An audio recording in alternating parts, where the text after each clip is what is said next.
Well, hello everyone, and welcome to another entry into our Search Everywhere Optimization webinar series at Envisionit. This time focusing on how TikTok and Instagram impact organic search. As always, you have the hosts here with the most. You have Kenzie Austin, Director of SEO, who's joining me here on the call. And then there is me, Lawson Robinson, the Senior Manager of SEO.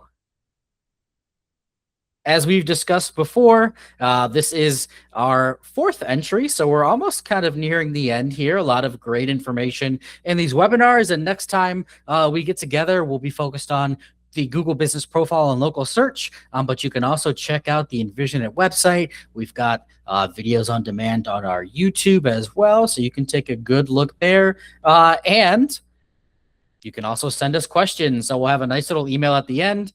Throw some questions our way. We absolutely love to answer questions. Now we're going to get into some slides here that focus on social media, the new search frontier, and just how things are changing, as we mentioned, with search everywhere optimization. Social media has created a new search ecosystem for users. So social media platforms have gone beyond just a space where you can share updates on your life. What are you doing? What is your family doing? What kind of food are you eating on the weekend? And it is now a breathing search ecosystem where people are interacting with and finding brands along with local influencers, news and information.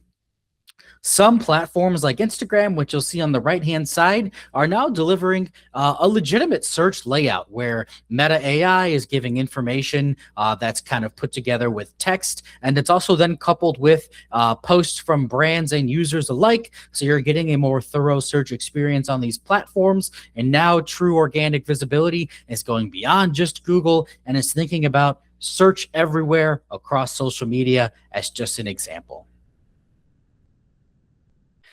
Now, younger people are also playing a pretty big part in this change, and you can see based on these statistics showing from a Forbes article, what percentage of each generation is more likely to use social media over Google. And you can see as you go from young to old, from left to right, that number seems to dwindle. But when you focus on Gen Z and millennial, some pretty high stats, right? 35% of millennials using social over Google, almost 46%, so almost half of all Gen Z using social media over Google. And also 24% of all respondents said that they find new brands on social media daily. So what is your main takeaway? Well, if your audience skews a little bit younger, they're more Gen Z, they're more millennial, your brand's going to need to show up within this space on social. I myself, I'm a millennial, and I definitely find a lot of brands, a lot of local businesses through that social search space. Now, showing you some examples of what some of these Instagram and TikTok posts look like appearing within both the traditional search engine results page, but then also the AI space. Google is now pulling these results into different areas of its SERP to give different kinds of content, right? So not only do they have blogs and web pages, they also now have these social media posts. You can see that on the left-hand side, when you look up things to do in Chicago, you're getting an Instagram post sandwiched in between YouTube and Reddit. On your right-hand side, and I know we covered this recently when we looked at YouTube, there's a short video result that Google now gives you within the SERP. And what do you know? Instagram and TikTok dominating the space and appearing at a pretty high rate. Then also looking at what does it look like for this content within AI. So Perplexity, AI overview, and Google's AI mode. You can see Perplexity on the left-hand side.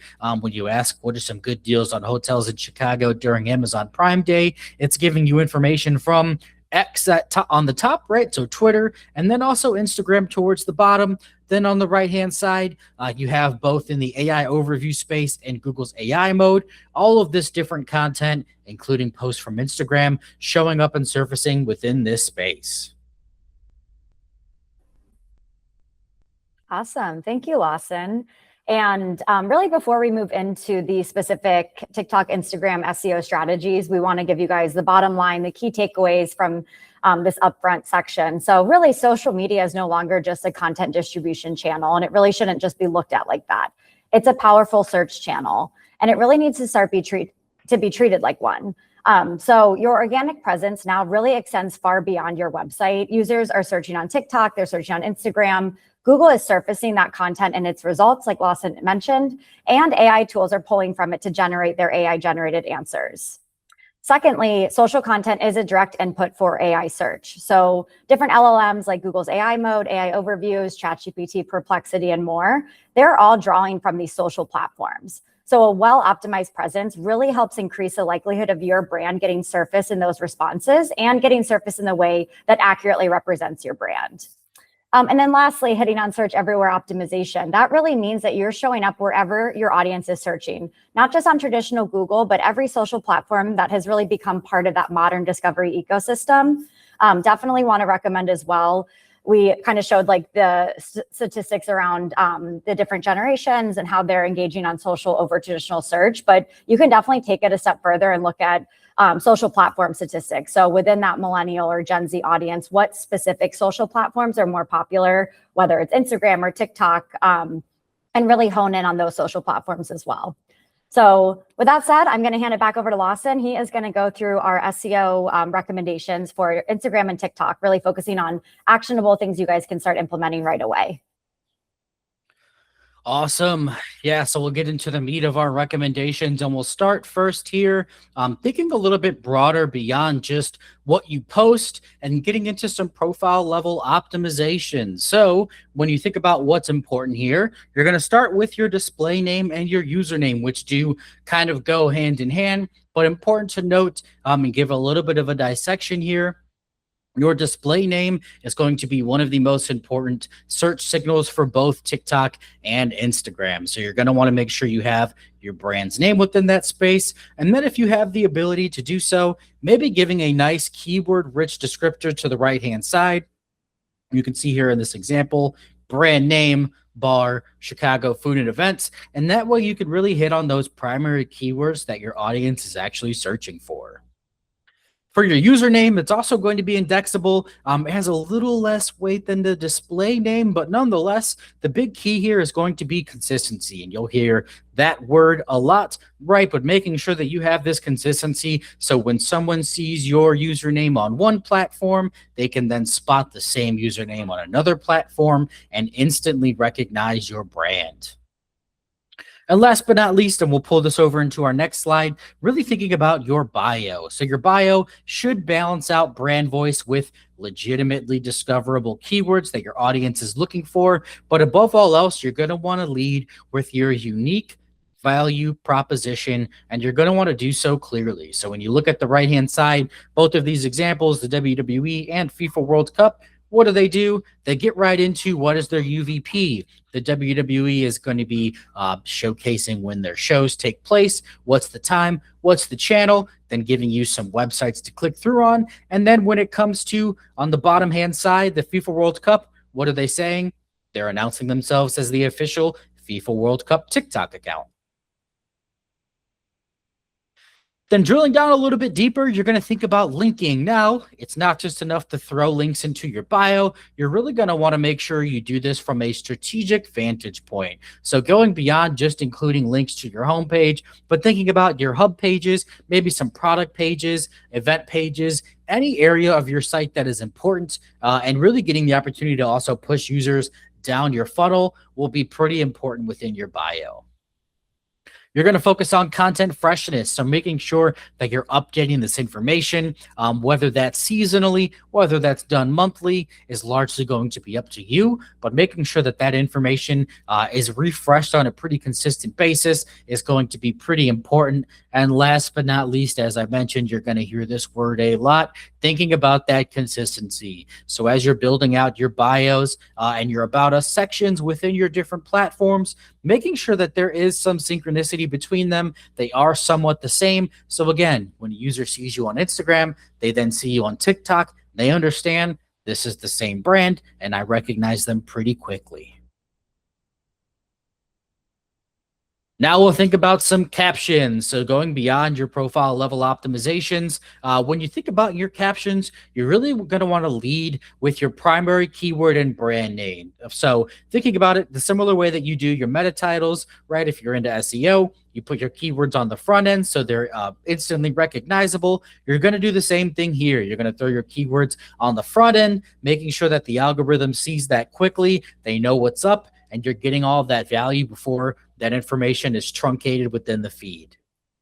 Now, when you think about the difference between TikTok and Instagram, TikTok is going to have a little bit more of a limitation when it comes to your caption text. So you're going to really want to stuff things in the front end. Make sure you get your important stuff in before you get too long-winded. Whereas Instagram actually supports longer captions and really rewards keyword depth. So you have a little more space to cook on Instagram to get in those secondary keywords, add some context, and really reinforce whatever your primary topic is. But last but not least, similar to when you create content for your website, you're really going to want to write for humans.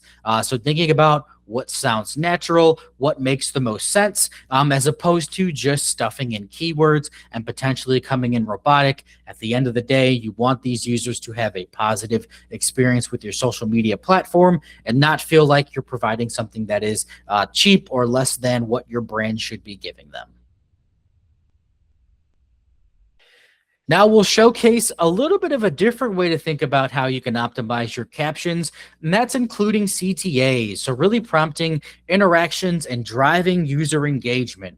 Platform algorithms for both TikTok and Instagram really reward content that drives watch time, likes, shares, comments, saves. The more engagement signals you send, the more likely your content is to be distributed on the timeline.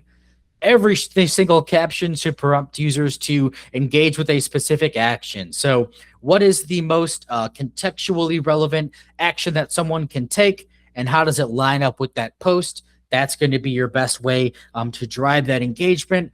And more importantly, making sure that your CTAs are fun and relevant to the content. So if you are, like you see on the left-hand side with this post, showcasing a venue that has live music, you say, hey, tag people who love music, follow our account. If you're showcasing a location, like let's say the Riverwalk in Chicago, you're going to say, send this to 3 people you'd visit the Riverwalk with, or send this to someone who loves a scenic view.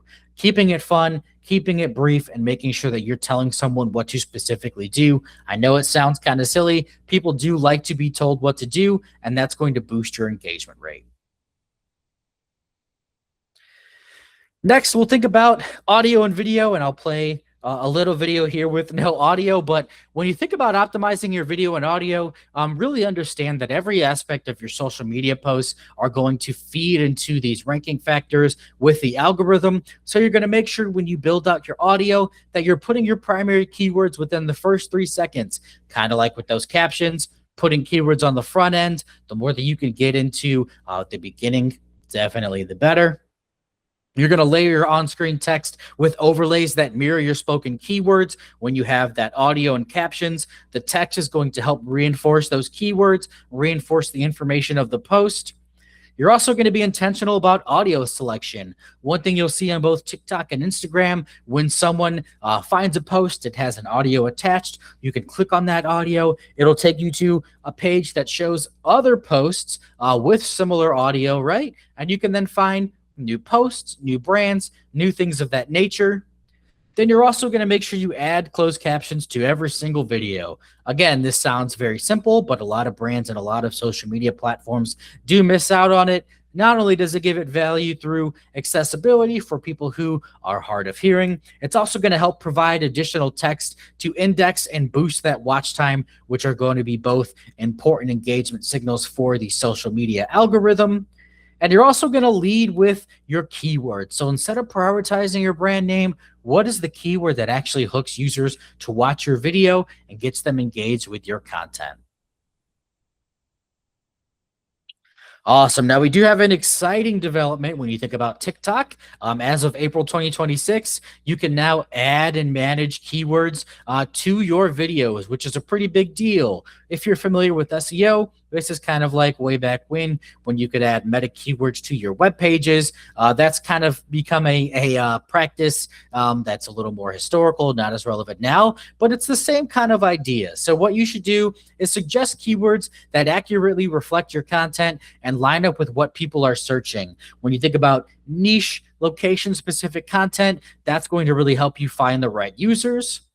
You can also block irrelevant keywords to make sure that you're not surfaced to the wrong audience. If you have a mismatch in your classification, that can kind of confuse users, get you in front of the wrong audience. So you can really make sure that you're targeted and you're locked in on who should actually see your content.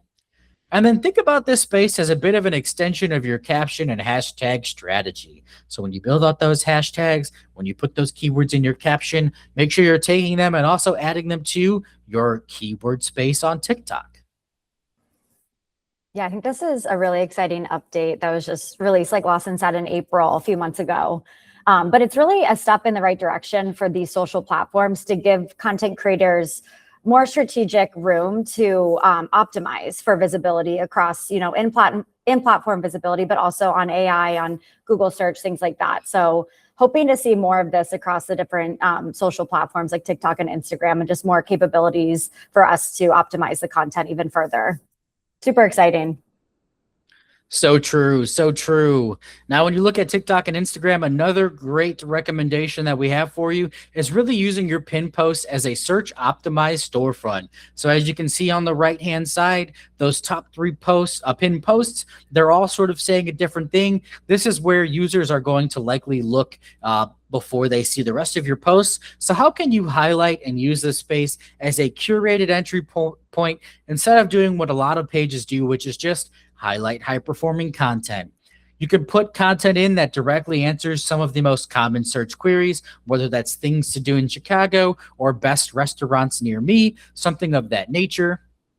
You can rotate that pinned content seasonally, so making sure that you're updating it, you have fresh and new posts, right? It's not just a post from 5 years ago, it's something that's a little more relevant. And then also making sure that you use all 3 pin slots. So within that range, right, having some dichotomy, using different content, hitting different areas in terms of your funnel, right, thinking about your audiences. The more that you can have a diverse array of content, definitely the better. I think for the DMO and tourism space, this is a good place to promote any upcoming events or big annual like festivals that you guys host in your destination. Pinned posts is definitely a really good place to get some more eyeballs on that type of content.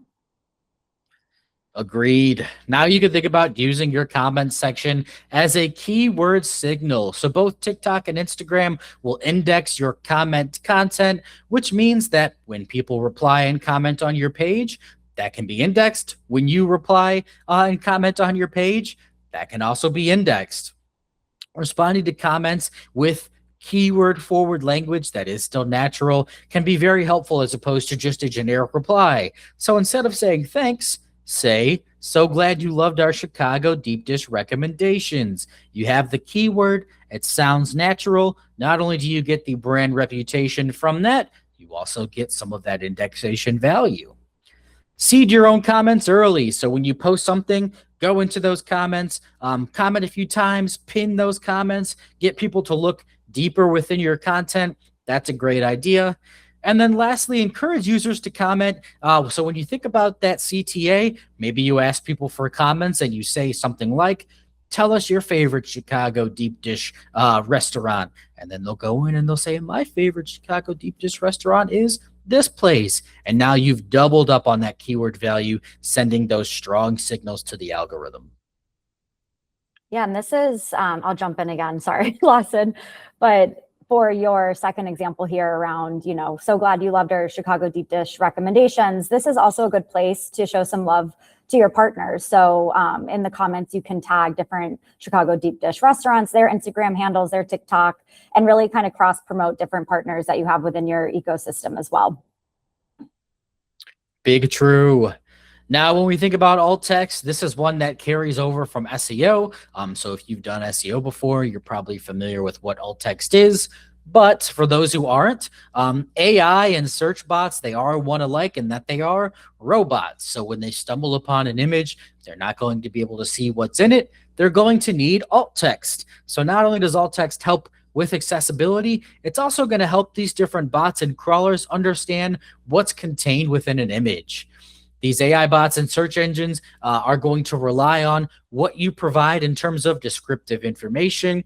Do you include keywords, and how relevant is the alt text to the image? So you're going to want to make sure you give some high quality alt text, right? You can see an example of that on the right hand side where they're even going into great detail to just describe a graphic.